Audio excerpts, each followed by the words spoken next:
Hey everybody, welcome back to Whistle Thicket.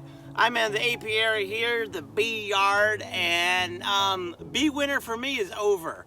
So I want to share how my bees survived the winter and what I did different than past seasons. This is, I think, my 4th year as a beekeeper, but I've learned a lot. I started a beekeeping club for high school students at the school I work at. I've just really gotten into beekeeping. I even wrote a book, people. So I had 80% survival rate, which is 4 out of 5 hives. And this year I'm probably going to build up to 10 hives, so I'm pretty excited. So I want to share with you what I did for my hives to survive. And I guess keep in mind, there's lots of ways to beekeep. What worked for me may not necessarily be what people do, what I guess others do to find success, right? There's other ways to be a successful beekeeper than my way, and sometimes beekeepers get a little persnickety about, you gotta do it this way or it won't work. I just wanna share what worked for me, and maybe it'll work for you. I'm gonna share it in order of, not like top 10, like the best thing, but in order of how I did it. So starting with the fall, and then the winter, and then the early spring, which is where I'm at now, early March. So I'm gonna do it in a chronological order so that maybe it'll make sense. And these things all combined, I think, help me get an 80% survival rate for my hives, which I think is pretty good. 4 out of 5 hives is a pretty good ratio. So first and foremost, what I did that I think really helped is I kept records the entire year of my hives. And I used it with the book I wrote, The Ultimate Beekeeper's Logbook, available on Amazon. It's basically, when I started beekeeping, I didn't really see a good logbook out there, so I did some research and I made my own. If you're interested, check it out. If not, you can make your own. But by record keeping, that really helped me see what was going on in my hives, instead of just, turning a brick for the hive being good. I know some people do that. I had a detailed record of how many frames, if I found eggs, if I found brood, if my queen was missing, and that really helped me keep my hives going during the summer. So that was a big thing I did that I think really was helpful, is keeping a record of every single hive. That really makes sense when you have more than a hive or two, especially. Okay, so that was like number 10, I guess. The next thing I did, so there are 3 things that are going to kill your bees: mites, moisture, and starvation. Those are the top 3, and then there's a couple other ones, but those are the top ones, right? Mites, moisture, and starvation. So I did a couple splits early in the season, and I think that helped as well, because I didn't add any new queens, so they had a brood break. At least some of my hives did. So having that brood break helps with mite control, because mites prefer to live on larvae, right? They especially prefer to live on drones. And if you have that brood break and your hive has to make a new queen, it's basically about a month until she's really, from the time she hatches, she has to mate, she has to start laying eggs, and then you have to wait another 21 days to get larvae, right? So there's really a big break there. Now, that's not a great way to grow your apiary quickly, but that brood break, I think, helped. I'd rather have bees survive the winter than have a bunch of bees and they die, right? So I think having a brood break is important when you can. So having a split, I think, is really important. The next thing I did was I did not harvest any fall honey, which in the past I've done that. As a newer beekeeper, I really wanted to make sure I had honey. I harvested sometimes from a first-year hive, which I know isn't a great thing to do. But I would get a fall harvest in October. I didn't do that this year. I said, you know what? I want my bees to have the most success they can, so I did not harvest any fall honey. Even though I have a great fall flow, I have a lot of goldenrod, a lot of aster, I let them keep that honey. And I think that really helped, because then that built up their winter storage. So back on the topic of mite control, I do treat for mites. I know some people are treatment free. I'm not treatment free, but I only use Formic Pro, which I've had pretty good success with. And look, here's Formic Pro right here. Formic Pro, people, Formic Pro. What I did differently this year with the treatment is that I treated in August, and there's two different ways you can treat. You can do a 14-day treatment, which is 2 pads, or you can do a 10-day treatment with 1 pad and then another 10-day treatment, so you have a 20-day treatment. That is what I did.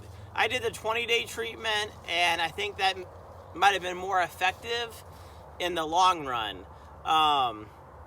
The next thing I did was I treated twice, people. I also treated in early October when it wasn't cold yet. I just got paranoid because a friend of mine was already losing hives in October.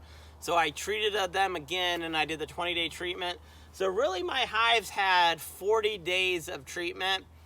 And to be honest, I left those pads on throughout the winter. My theory was, hey, it's like, you know, maybe even if there's just a little bit of Formic Pro that's going to keep them going, it's going to be mite control, even if those pads, you know, don't have much Formic Pro left.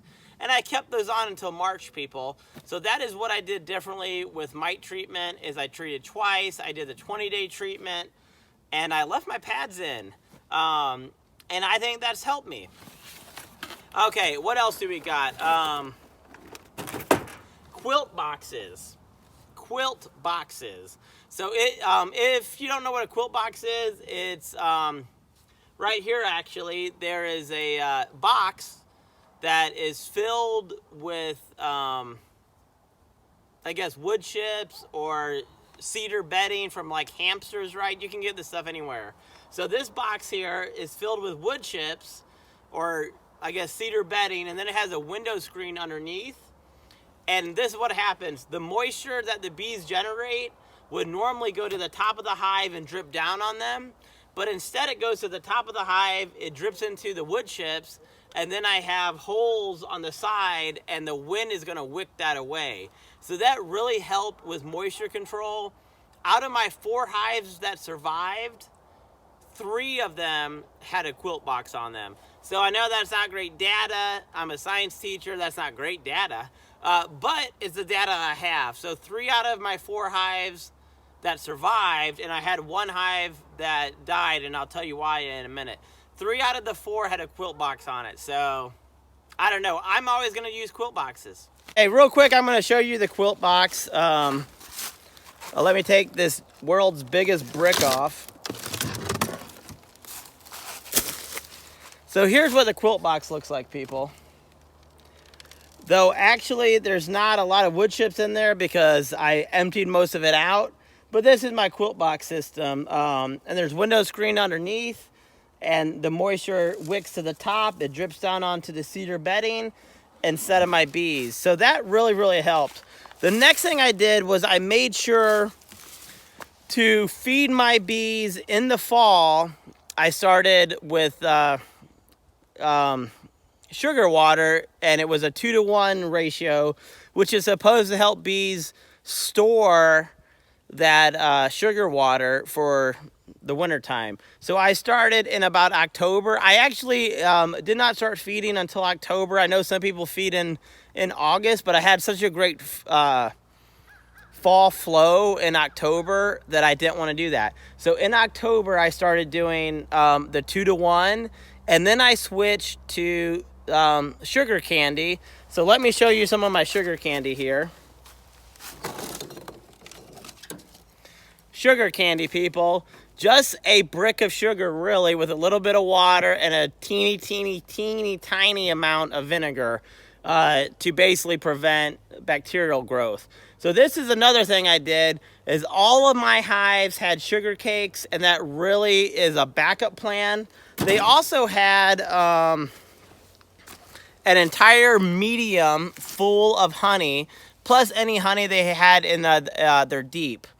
Out of my 5 hives, 1 did die, and I think they starved, actually. It was such a big hive. There were 8 frames of bees in February, which is decent. and they starved themselves to death. There was sugar candy, but it wasn't accessible. So I learned my lesson. I'm going to try to feed even better than I did before. So here is a major thing I did throughout the winter. I did not open my hives from about Thanksgiving until today, March, people, like 5 months. When I say open my hives, I mean that I have a hive colony, my like brood box, basically. I have a deep and a medium. I never opened the deep and the medium. As long as I saw bees there, I was happy. I never open it because that's going to crack the propolis. And when it's cold, it's not going to reform. And then there's going to be a lot of wind and moisture that can seep through there. I only opened, which this is a quilt box. I only opened the quilt box, and underneath the quilt box is where I did my feeding, where I had my sugar candy. I think that really helped. You don't really need to check on your bees in the winter, except opening up the top, adding sugar candy once every couple weeks, maybe once a month. Besides that, I did not look. I just looked down into my hive. If I saw bee activity, check mark, bees were alive, right? You can't really do anything in the winter if your bees are dying. If they die in December, they're going to be dead in March. It doesn't really matter, people. The last thing I did, which now it's March, is I added pollen patties. That's just an extra kickstart to get your bees going. And I wasn't sure if they were going to like it or not. Here's a pollen patty, people. Here's a pollen patty. And basically, I take this and I section it off. So out of my 4 hives, I would make 4 sections of a big pollen patty. And I fed them to see if they liked it. And guess what? They do. I'm going to keep feeding until they don't want it. Until they don't want the pollen patty. It's March where I'm at. We have willow and maple going. A couple little wildflowers. But bee winter for me is over, and I'm pretty happy with my success. I did an inspection today, and 3 of my hives I'm probably going to split. They have almost 20 frames of bees. One hive is not doing horrible. It has maybe 5 frames of bees. It's okay. But I'm really excited for this season of beekeeping, and I wanted to share my success with you. If you have any questions, or if you have a different way of keeping your bees alive in the winter, just leave a comment below, and I'd love to hear your thoughts and ideas, and keep watching.